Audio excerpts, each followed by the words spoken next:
It's another Wednesday evening, and the date is August the 31st, the last day of August for the year 2022.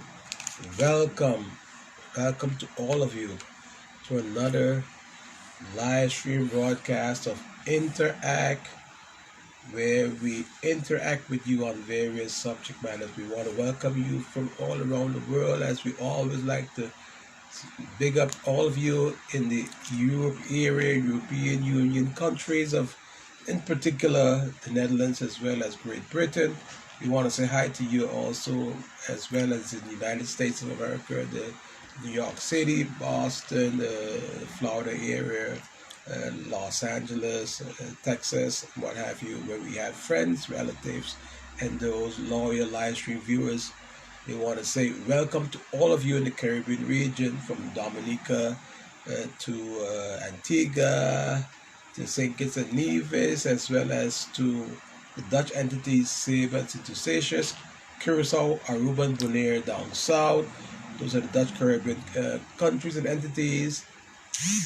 Anguilla, our neighboring island of Anguilla, and we want to also shout out to you, our friends, our relatives, our brothers and sisters on French St. Maarten and rolling back into Dutch St. Maarten, where we are live streaming this evening.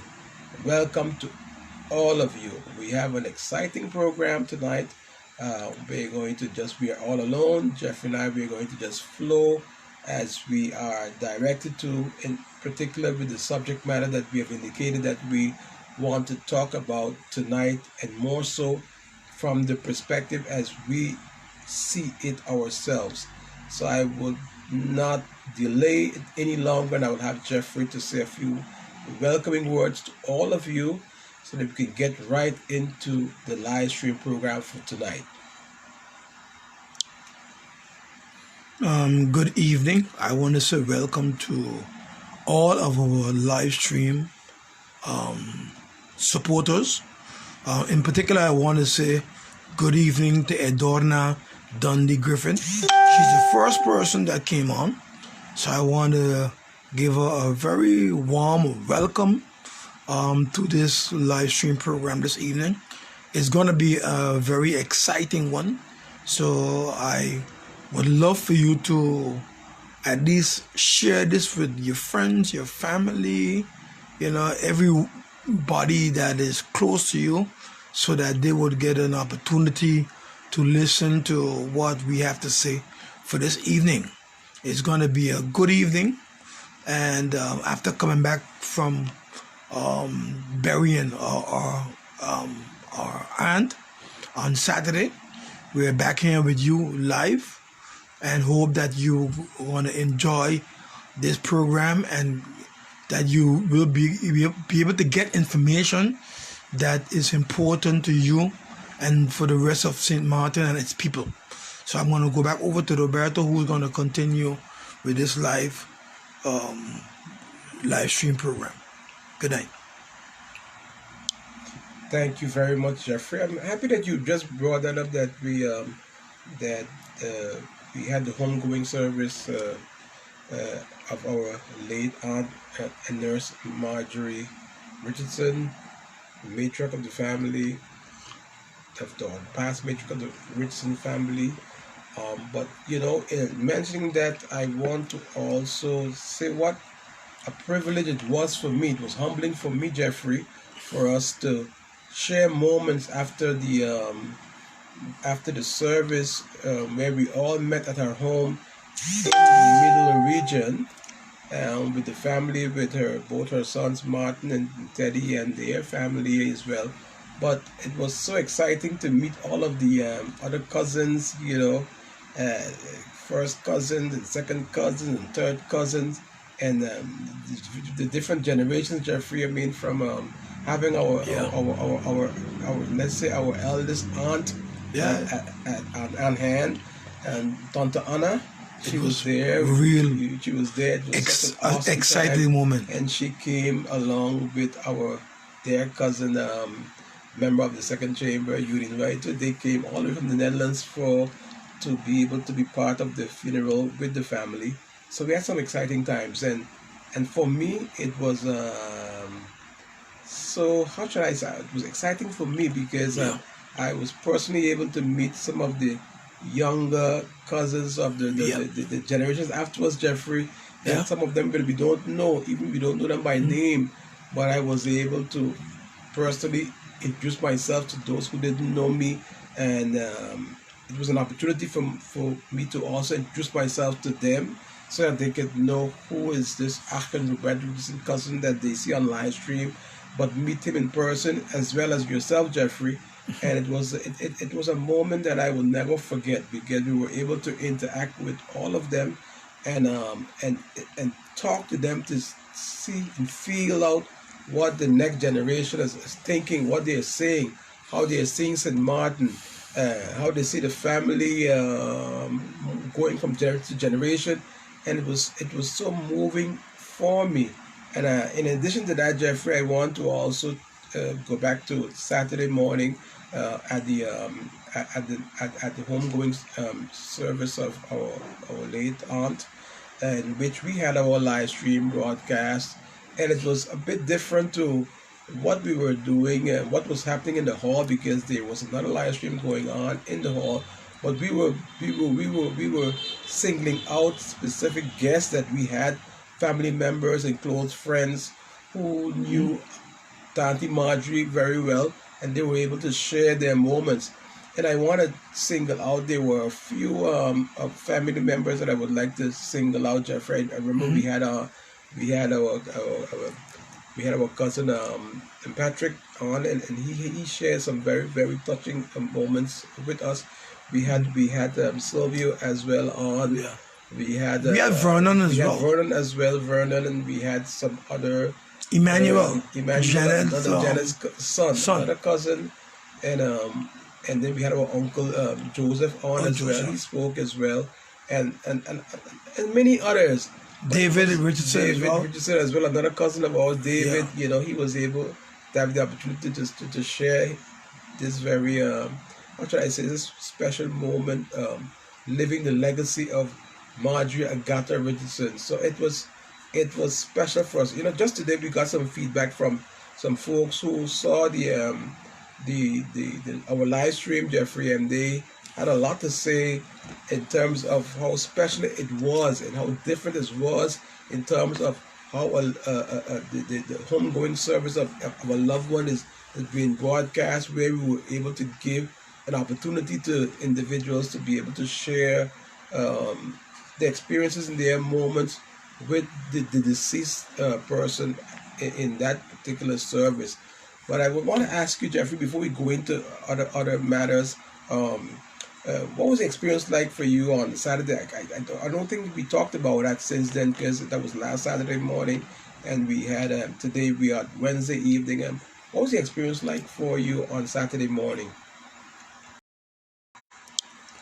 Well, first of all, Roberto, I want to say a special good evening to our sister Sharmina, who just came on, and to our special, our number one live streamer, and you're supposed to know who that is, the Millerasian lady, Yes. Ruby Daniel, sorry, and Victor Richardson.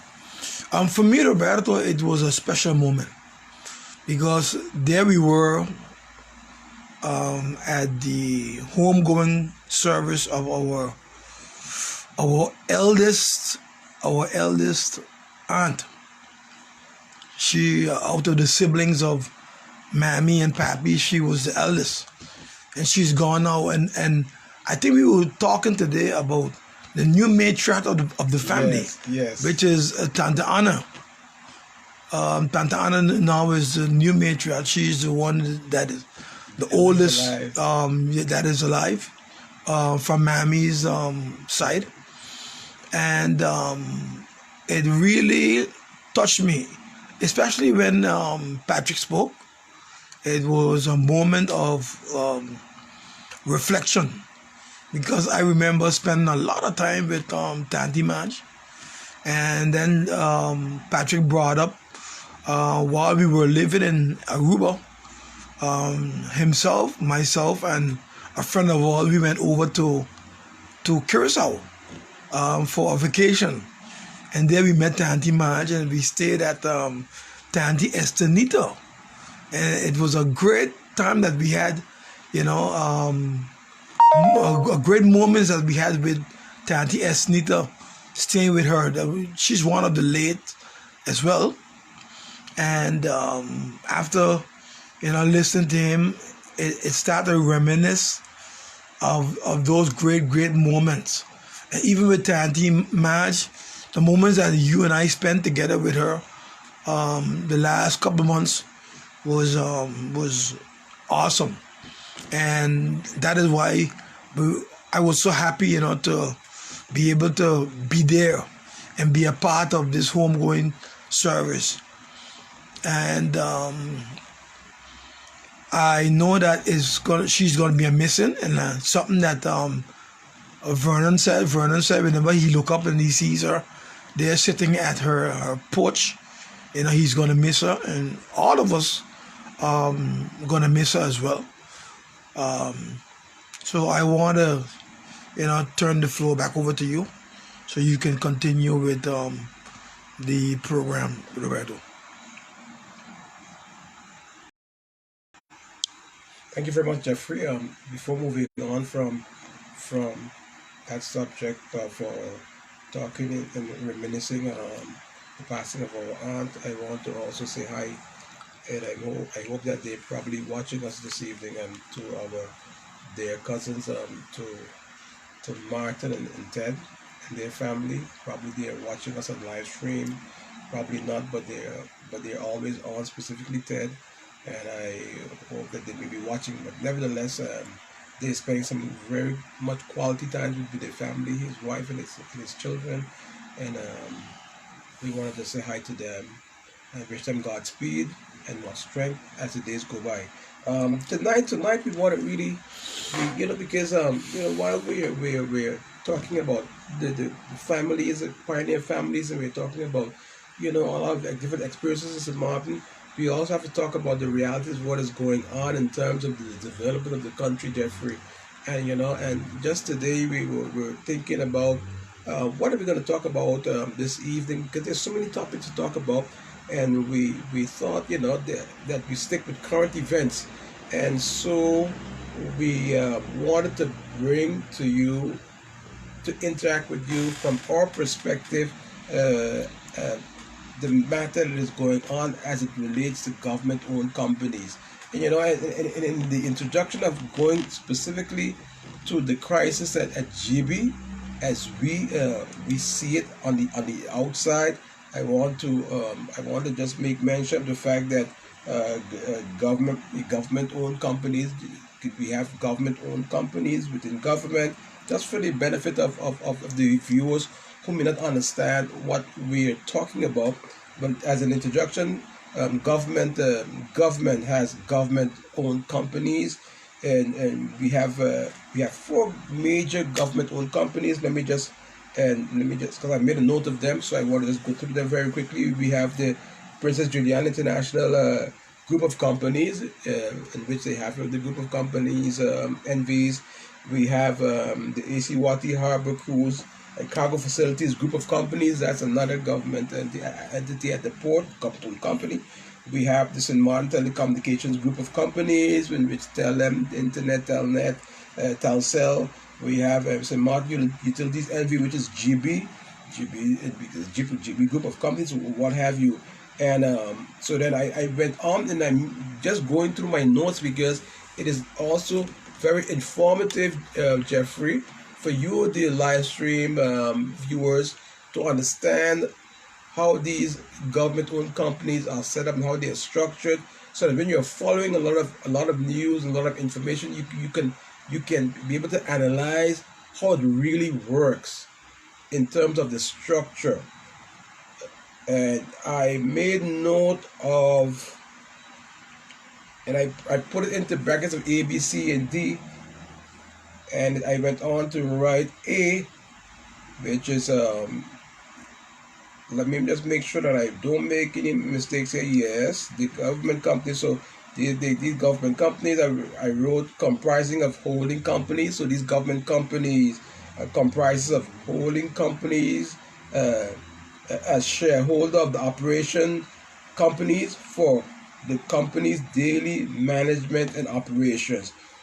But let me just make it very simple before going into the reading of it.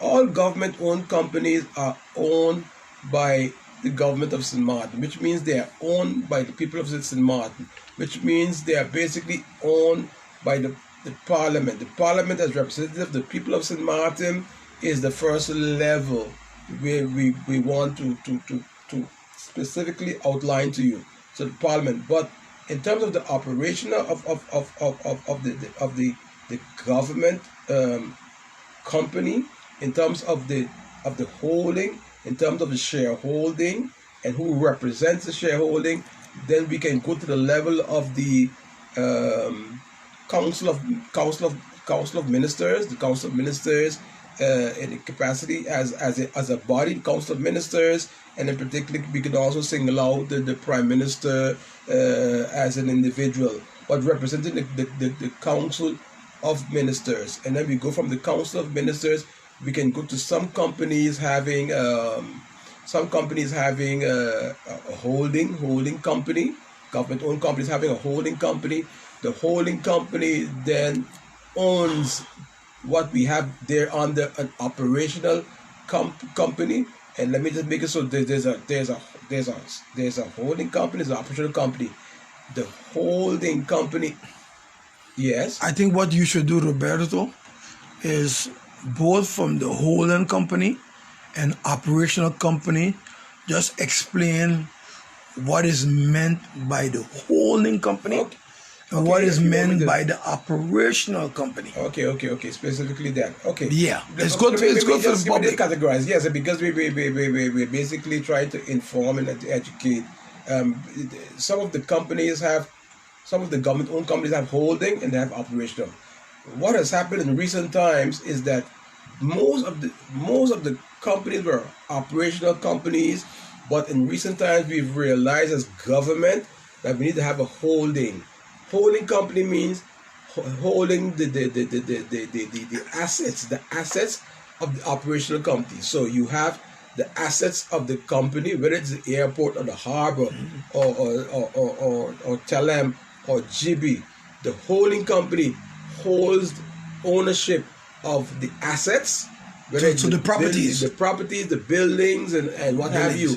The holding and the operational company then, Jeffrey, runs then the operation of the government-owned company, and thereafter falls the employees and the day-to-day running and management of the companies.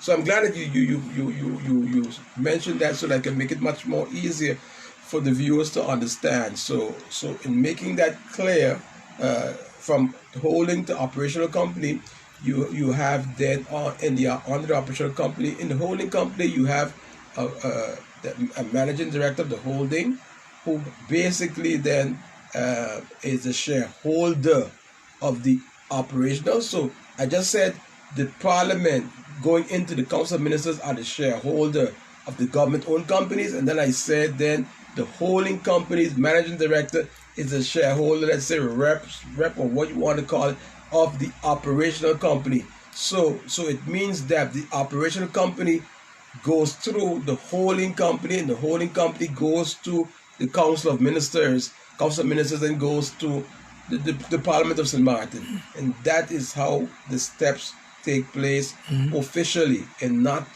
any other way. So in the operational company, we have a management, and in most of the times in the management you have a management team comprising of a chief executive officer, a CEO, and then you have a chief financial officer, a CFO, and then you have a chief operations officer, a COO. And that those three individuals, then they would run the day-to-day operation of the government-owned company. So just wanted to make sure that we have that clear. And if there's anyone on live stream, Jeffrey, that wants to ask any question for clarity's sake, feel free to ask me.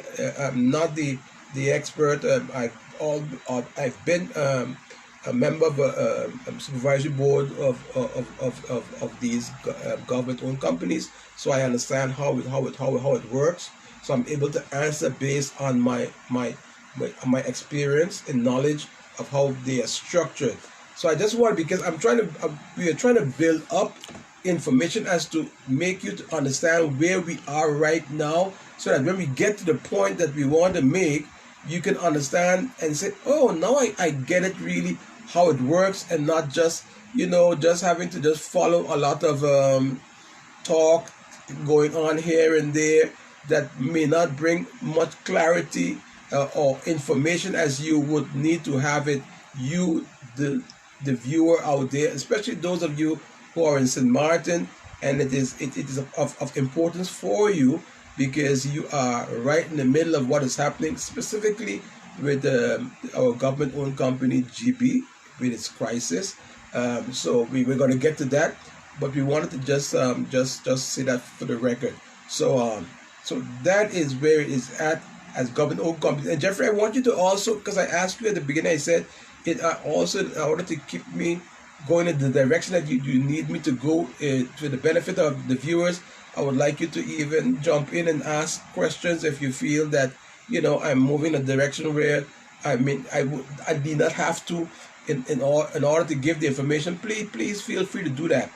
So I just wanted to make that clear. And now so now we want to go back to, I think we just got to get to the GB issue, because we ran out of time. And with this all based on our perspective of how we see and how we are following all that is going on. We know that there is a crisis in GB. Everyone knows that. We're following it. It's been going on for some months. We know that there's been a hack in the computer system. We know all of that. We can bring it how we want to bring it. Everyone in St. Maarten knows what the problem is. It has affected all of us with the billing system, and and all of the stress that we are going through right now with having to make payments, average payments based on past billing, so that we're able to stay current with our monthly payments and such have you. So all of these things we know, but one of the realities is that it seems to us as the public that this thing is not coming to an end. It keeps getting worse and worse and worse, and the persons who have to answer are also asking a lot of the questions themselves. In the beginning of today's live stream, as I wrote inspirational word then on leaders, and I wrote there the following. I said leaders must at all times. So leaders must at all time take the responsibility of leading. Leaders must at all times take the responsibility of leading, and more so in times of crisis. They must be able to at once take the hard and responsible decisions that is their task to always immediately execute. I want to repeat that. More so in times of crisis, they must be able to at once take the hard and responsible decisions that is their task to always immediately execute. That I wanted to just read that so that you understand. So leaders must lead. Leaders must take responsibility. Leaders must take the hard decisions, even if it's a time of crisis. So what are we facing with here? The reality is that GB, we did not delve deep into it, but the fact of the matter is that, and the question mark is, can GB on its own handle this situation? That is where it boils down to. Can GB on its own handle this situation? When I say GB on its own, the company, and then we can go back into the board of directors included within the company, chairman of the board of directors, and then going back to the responsibility of the council of ministers having to lead as shareholder as to be able to answer to the Parliament where GB is at in this crisis. And members of Parliament, you can see them talking, making comments in the news on live stream about from their perspective with their various opinions as to what they think and what they see, but it is not solving the problem in GB, and it is not solving the problem for the people of St. Maarten, who are the consumers of the GB electrical company. The problem lies at the foot and where it is hurting the people of St. Maarten. So it needs to be addressed to be able to mitigate what is going on in order so that we can have a better life as the consumers having this problem behind us. But also the question, and those are very technical things that I'm not so much the what the people of St. Maarten are concerned with, but we do have a problem within GB. We do have a problem within the operations. I don't want to go into the details of all the various areas, but a decision has to be taken. Question is, where are we at a point? Where is our government at this particular point in time in taking decisions? Are we at the point where government needs to bring in external expertise or an external entity to assist in solving this hacking problem of the computer system, or what have you, Jeffrey? Is government to the point where it needs to bring in a third party, which would be in this case experts or company who understands how to deal with this and work along with the local management and how we can resolve this? I believe, and I spoke to you about that earlier, Jeffrey, I believe that we are at the point where government, in this case, I would dare say probably the Council of Ministers in the position of the Prime Minister may have to just take the hard decision as to having an external entity come in. However, they have to go through that process, whoever they have to involve with that, however they have to find funds to get it done. If the company doesn't have the funds to get it done, to finance it, can it be financed to the trust fund, the trust fund as a priority area of finance? Can it be pre-financed to the trust fund and be paid back later on? But something has to happen. GB needs help. GB needs help. The management of GB needs help, and the employees of GB needs to know that they have the support to assist them into dealing with this situation. That is where we are at, and someone needs to take the decision, Jeffrey. I'm just looking at me. I don't know if you want to make any comments. I want to make a comment because the problem is I'm meeting a lot of people on the road, on the street, and they are talking about their bills. They're getting enormous high bills. Yeah. And nobody can answer them and let them know what's the reason or why they are being billed or invoiced with so much money. I think there must be somebody that can come in to GB, and you said it quite well. You need to bring in some professional or whoever it might be to be able to find out why was GB hacked, when was it hacked, how would we be able to solve the problem of the situation where it is hacked so that people can get back to their normal bills again. So those are areas that I believe GB should look into, and they should ensure that they do whatever it takes to be able to solve this very big problem that they have, that everybody is talking about. I want to just because I made some points, Jeffrey, and I want to read it because these live streams are archived, and so that people can go back and listen to what we, in our own way, are trying to contribute towards finding a solution to this problem. I made some notes this afternoon, which I want to just read them quickly, so that I don't go from here to there, but so that everyone is able to listen back to what was said on this live stream. And its heading is as follows: current GB crisis, and it goes on to say, and I said, and I really do not know, and I was talking about myself, and I really do not want to get into comments of who are at fault or who needs to be doing what. So I don't want to get into who's at fault and who needs to be doing what. Then I continue to say the facts is that the Prime Minister has been pulled.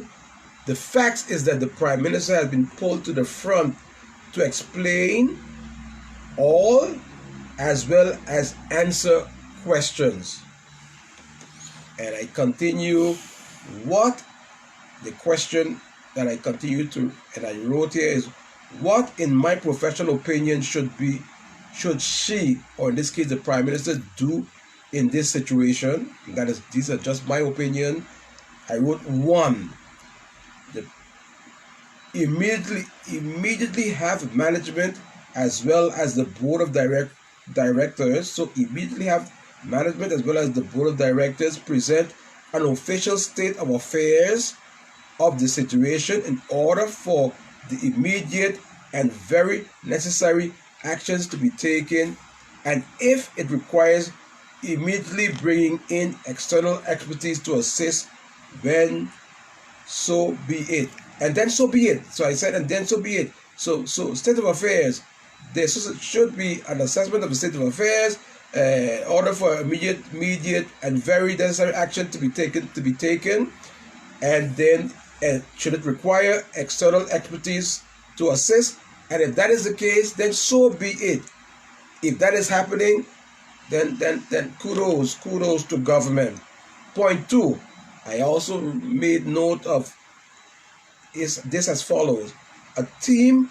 Then in talking about the external professionals or external company or whatever you want to call it, a team of these external professionals with our local GB team on the ground in St. Maarten, answering to the operational and holding supervisory board of directors, and they in turn answering to the Prime Minister and the Council of Ministers, who in turn must answer to the Parliament of St. Maarten. From every angle is the way to go forward. So answering as to what angle, how do we move forward in order to bring this crisis to an end.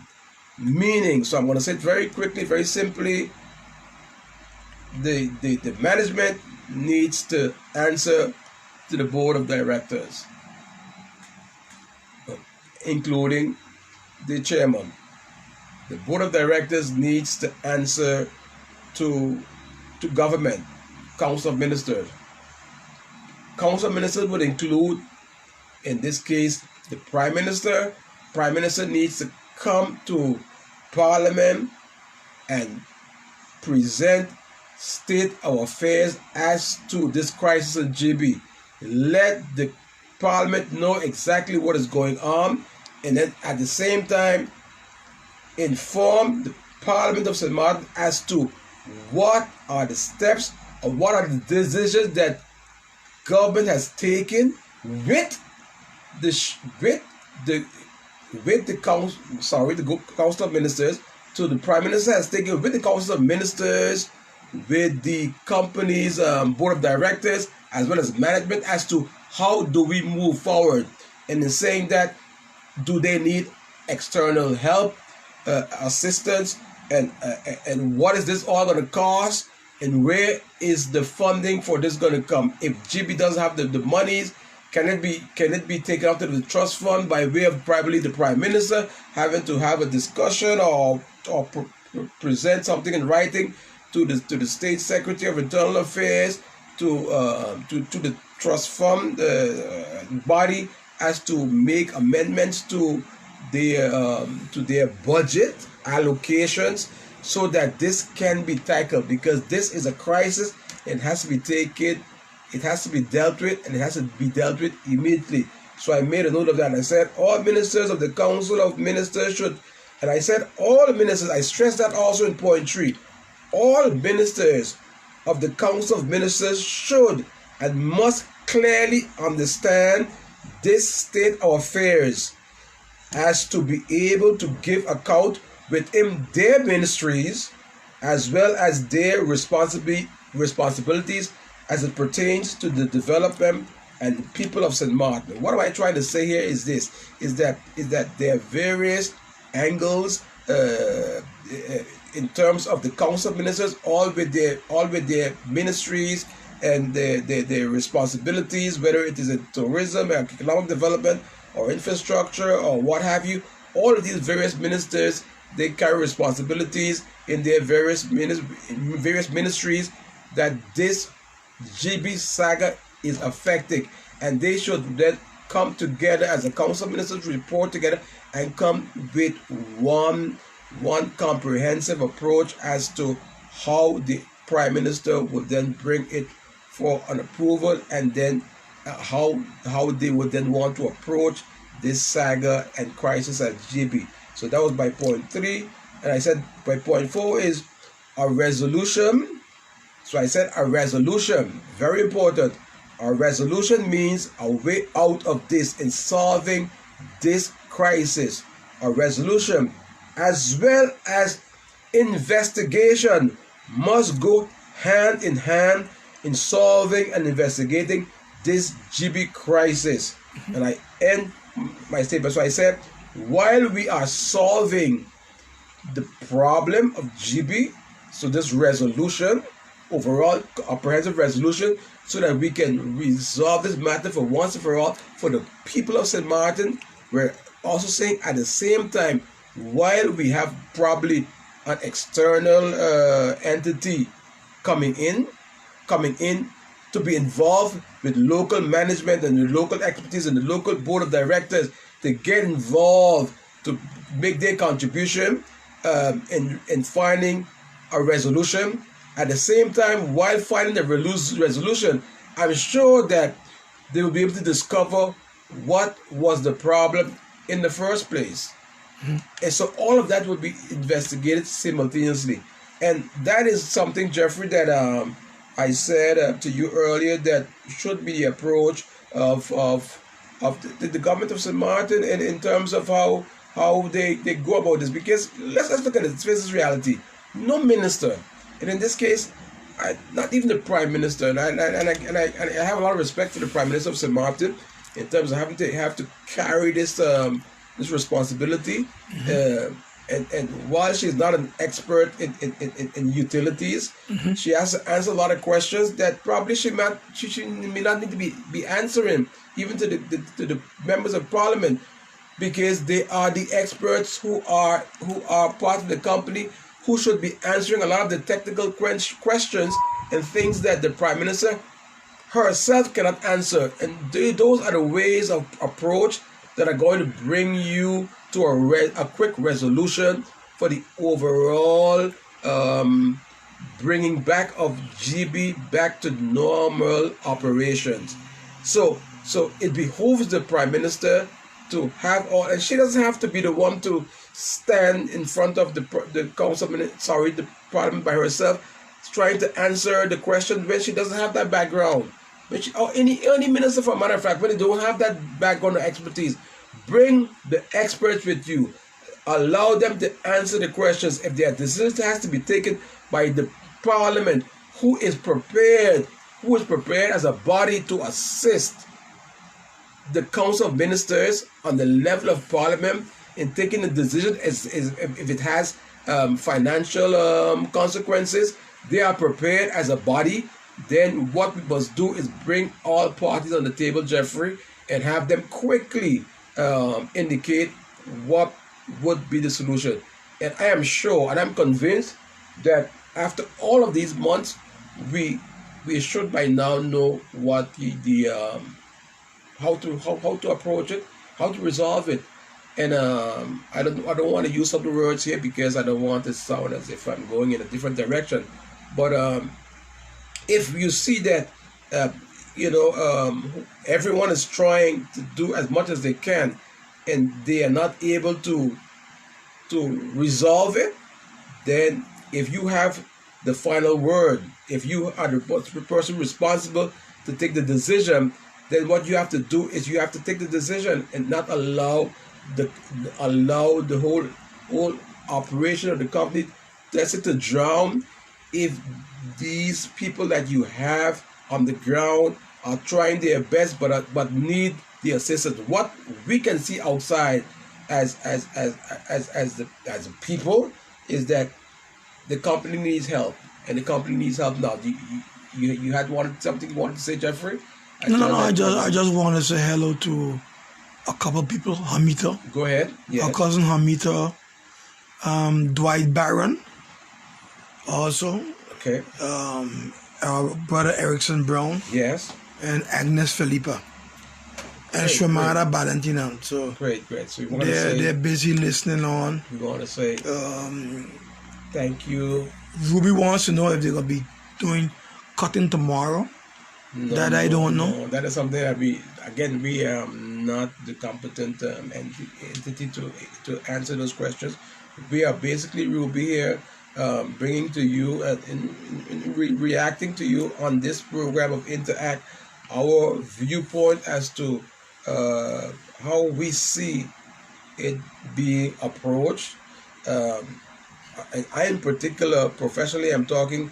If I had to be in the driver's seat to take the decision, and I do not have the answers, I would quickly look for the expertise. Whether I'm able to get the expertise in the Netherlands, or I'm able to get the expertise in the United States, or Curacao, or one of the other Dutch Caribbean countries, wherever. The whole point is that if they're not readily available here, we need to get the expertise to come in and contribute towards this crisis, because it is continuing, and it's continuing to the point where it's going from bad to worse. We are seeing members of the board of directors that are resigning from the company, and that those are bad signals. Those are not good signals. They're either saying that they are not able to make a contribution anymore to assist, or they're probably saying that however it is being done, they do not want to be also held responsible, where they according to the Arts of Incorporation, they would be held responsible. So before it gets to that point where it is looking as if everything is crumbling, I believe that the Council of Ministers and the Prime Minister needs to step in, bring external expertise in from wherever, and have them assist the management as well as the company and the employees to be able to resolve this situation once and for all. We can look at a similar situation at the Princess Juliana International Airport, Jeffrey, where whether you want to agree or whether you have your comments are not positive or it's negative as it relates to the Schiphol management team coming into the Princess Juliana Airport. We know the expertise of the Schiphol management group. We know Schiphol International Airport in Amsterdam.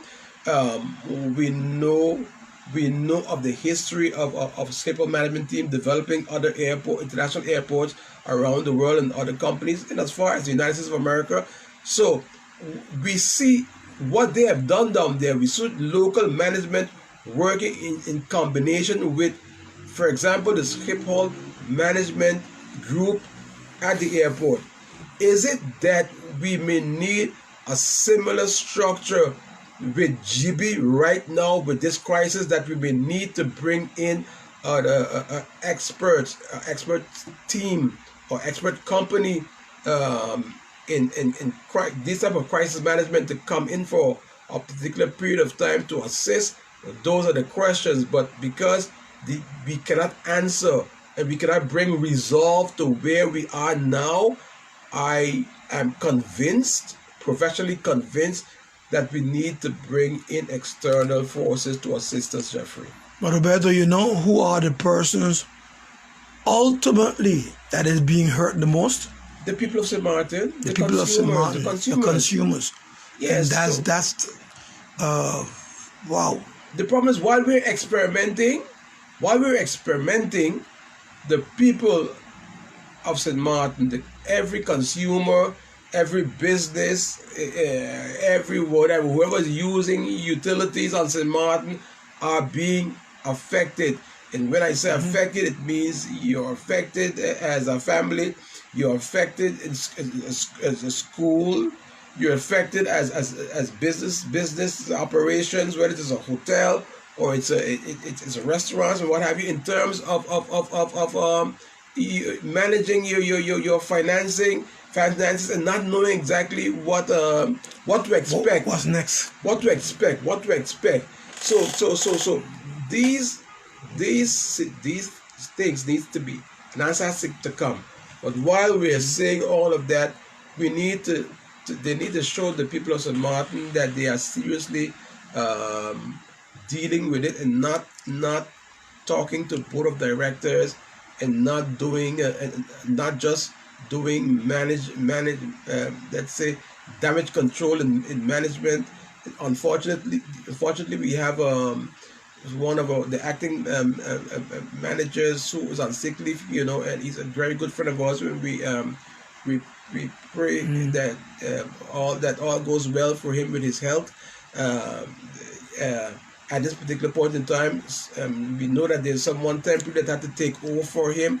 And these are stresses that individuals have to go through, Jeffrey, that are unnecessary, because sometimes because we are not taking the decisions that we need to take, because a crisis to such proportion and such magnitude is not something that you can expect day to day.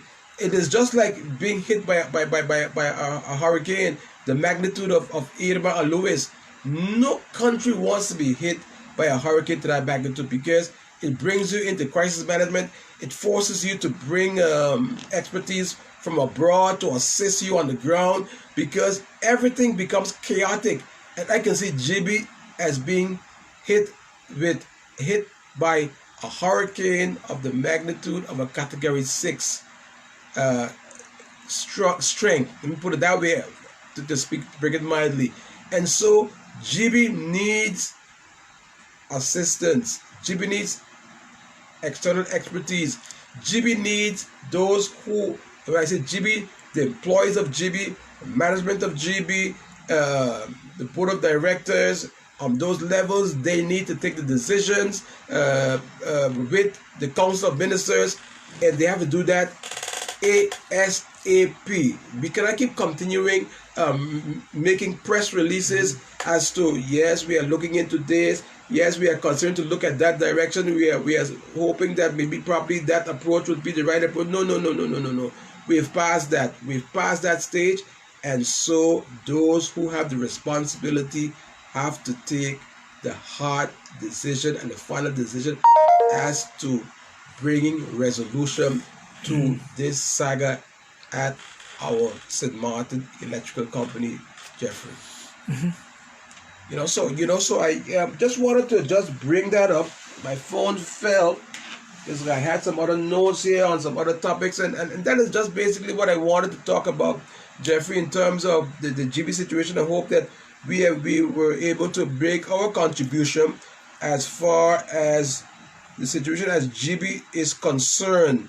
At the end of the day, if it cannot be dealt with and settled and resolved within, then we need to bring expertise from on the outside who know how to deal with these types of crises and bring them in now.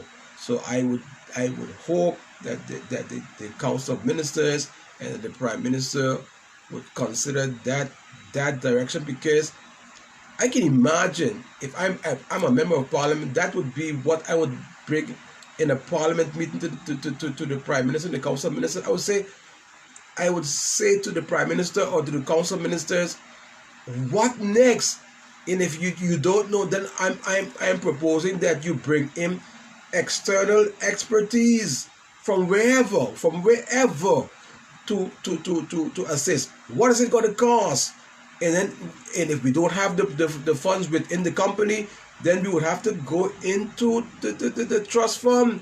The trust fund, because of the crisis, we go to the trust fund. If we need 2 million guilders or 3 million guilders to deal with this crisis, then so be it. It is a crisis that is affecting the people of St. Maarten. It is a crisis that is affecting the economic development of St. Maarten. So it is a crisis that needs to be addressed and needs to be addressed post haste. And that is what I want to say, really, Jeffrey. I couldn't say it anymore. I don't want to keep repeating myself. And that is basically my point and my position on that topic. And I want to leave it as to that. I also want to quickly touch on something what we've been talking about on and on, and I made a note of it. And that has to do with let's say the Ministry of TIAC, and I'm talking in particular the Department of Business Licenses and Operational Licenses, and then combined with the Ministry of ROMI, and I'm talking in this case of building permits. And where am I going with this? We continue to have a problem on St. Maarten where and I'm not trying to single out, but I'm talking about whether it's small groceries in the district that are affecting the local grocery markets and all that have you. But we continue to have a situation, and that's not today, that's over the, that ministries are functioning as separate islands, in the sense that let's say a ministry of building permits does not consult with a Ministry of Business Licenses to see if the building permit for that business in that particular location can be granted, yes or no.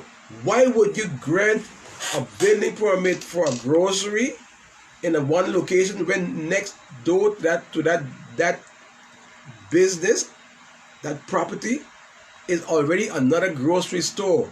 Then you are basically, as government, shooting yourself in the foot.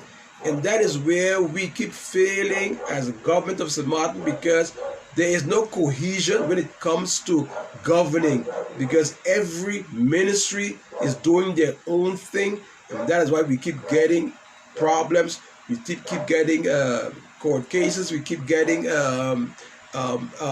situations that we cannot retract, because we have already given off permits that we cannot pull back, because we have not done our due diligence in terms of being able to investigate if that is needed in terms of development in that particular area or not.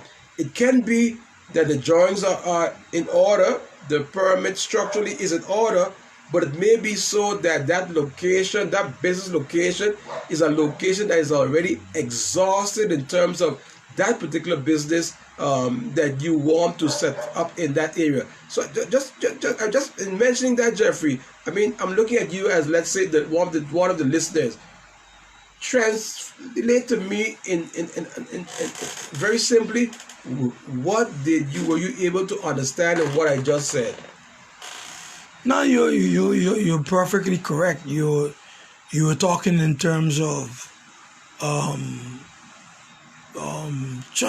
let's say supermarkets being placed right next to each other. That's just an example I use. And those things are things that we should look into before we give out permits for those areas. You know, so you wanted just to just say that we have to do more due diligence Yes. in terms of doing the things the right way, so that we could come up with the right result. Yes, yes. Look, look. At the end of the day, look, we're gonna keep having all these discussions. You're gonna keep having new governments coming in and out, and you're gonna have the same discussions, whether it's on the level of parliament, the debate, and how do you resolve this? You know, on the level of the council of ministers, you have they can establish policies. You know, then you go to the level of of parliament. Jeffrey, correct me if I'm wrong. You have your ordinances, you have laws, but I'm saying there must be policies and ordinances that are established, well established on paper, that every sequence of government coming in can adhere to, and not every minister coming Changes in the policy. and then changing a policy for his or her, what should I say, his or her convenience. You understand? And that is what is affecting the development, the continuous, the harmonious development of St. Maarten, and there has the people of St. Maarten as well as the investors come to St. Maarten very much concerned, because today they may have, let's say, they may have put in place millions of dollars of investment, because a minister or council of ministers have approved a particular policy, and then another minister and then council of ministers comes in a new government, and they changes the policy. And those are things that we have to avoid, and the only way we can avoid it is putting it in a policy, or put it in the ordinance or what have you, so that these things, and then not only that, a permit should not just have the signature.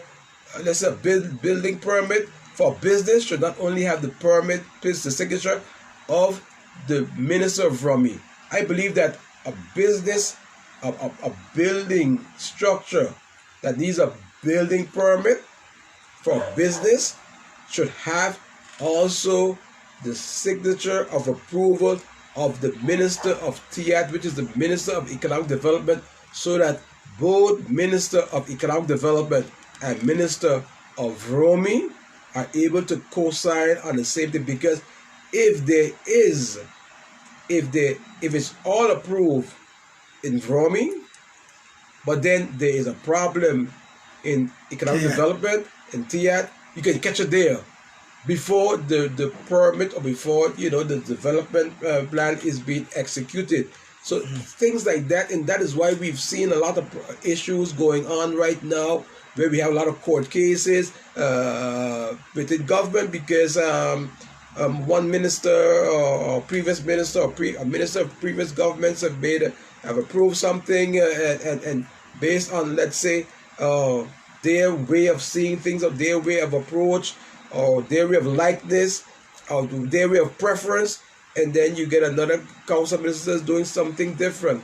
But if there's a clear-cut policy for everyone to adhere to, then there would not be the problems that we're having right now. So I don't know, Jeffrey, what we're talking about. I know this is a very complex discussion, and I know time is running out. I know what are the feedbacks of the folks. I know the people are listening. They're listening. Listening. I have Joycey Myers. Yes. Marty Dangan. That's yes. Thank some you very people much for all of you who are coming on, and all of you who are following the program. Angel Emmanuel. Yes, we want to say cousin. good evening to all of you for coming on the live stream program.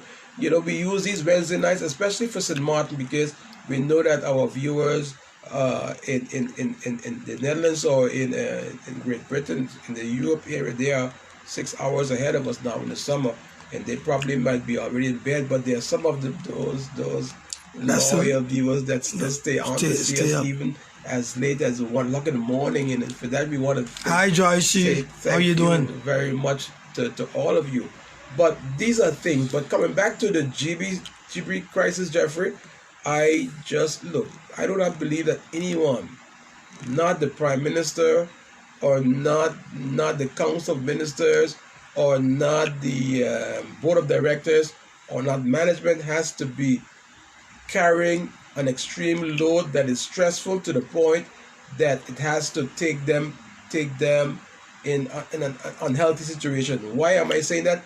Because there are solutions to every aspect of it if you are involving the right institutions, the right expertise, the right experts with the knowledge to give you the right advice. And if you are doing that, it takes the load off. It's just like the Prime Minister having to go to the Council of Ministers. If you have the people around you who know what needs to happen, all of you are bringing to the Council, all of you are bringing to the Parliament are the solutions and the proposal that have been brought to you by the expert. Because what can you say to Parliament?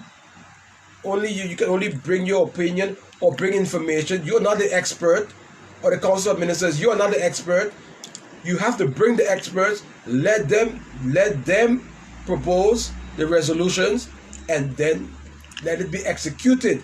And that is the angle that you need to go to the Parliament of St. Maarten that represents the people and the development of St. Maarten. And that is the way it needs to be approached. It will give us less stress. It will take us away out of this crisis that we're in, Jeffrey, to be able to move on to governing and taking care of a lot of other things. So that is just my contribution that I wanted to make this evening. So I just hope and pray that it was positive for not you, the people, informative for you, but positive for the government of St. Maarten. And we have Marty Dungan, she said, too many captains on the same ship. Exactly so. Exactly so. Yeah, Marty. In many ways, that is exactly what I was trying to say, but Marty said exactly what I didn't want to say, but a viewer is going to say it bluntly. That is the problem. And that is why the government is finding itself in these types of crises, because these captains or these captains, or this way of doing things ad hoc, or these ways of individual dictatorial behavior it is like a devil that is now pushing up his head to the point where it's affecting the country and ultimately affecting the people of St. Maarten. And that is something that we need to bring to an end, and that is basically what I want to say, Jeffrey. And I'm just disappointed in one way, and I'm just fed up with what's going on. Before you close off, I want you to congratulate a good friend of mine, Joyce Bailey, her son. Oh, you want me to congratulate? Yeah. Yeah. Joyce is a very close friend of mine. And cool. I Mr. Cool, yeah. Very close friend of mine. Yes. Look, I have gotten that information. I would say I haven't seen it in an official capacity in terms of newspaper. I didn't read it in the newspaper. I didn't read it anywhere. But St. Maarten Small, so you hear, it's the first son of Mr. Cool, and it's the daughter. Sorry, it's the son of our dear friend Joyce Bailey and Colby.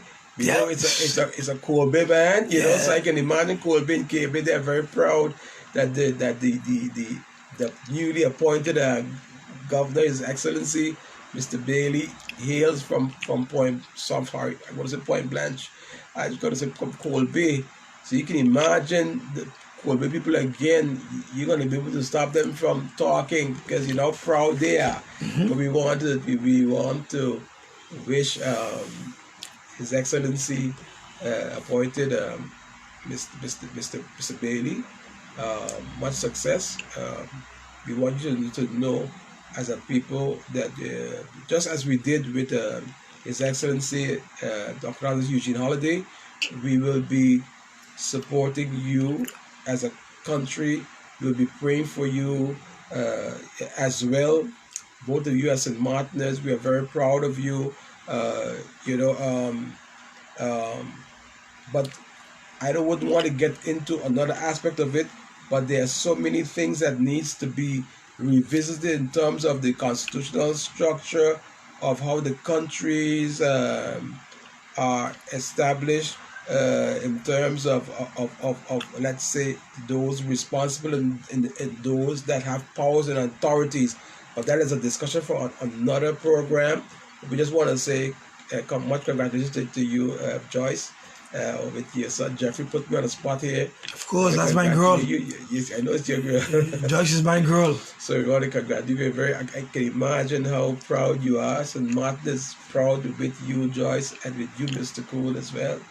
God bless you as a family. Just want you know that we are praying for you. We are praying for you that God give you strength to be able to carry out this 6 years term as the next governor of St. Maarten. Thank you very much. And I just want to, if Jeffrey has nothing else to say, I would like us to wrap it up.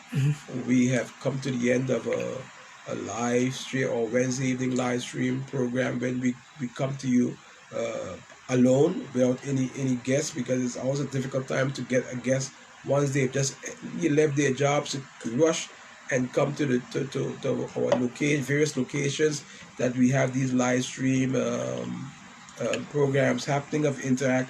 We want to thank you very much, all of you that came on. We want to thank you very much as always for always supporting live stream. We always want you to interact. We always want you to share, even if sometimes if you come on and probably you may have forgotten something. Make a note of it. Make a note of it. And if you want to save it for the next program, or you want to make a comment on the everybody's putting up hats, saying yes for the governor. For the governor. Yes. I call him man. Yeah. Yes. First, Shamina says she's proud of him. You know what we're proud because we just having Joyce Maya says to proud parents and to St. Maarten. Yes.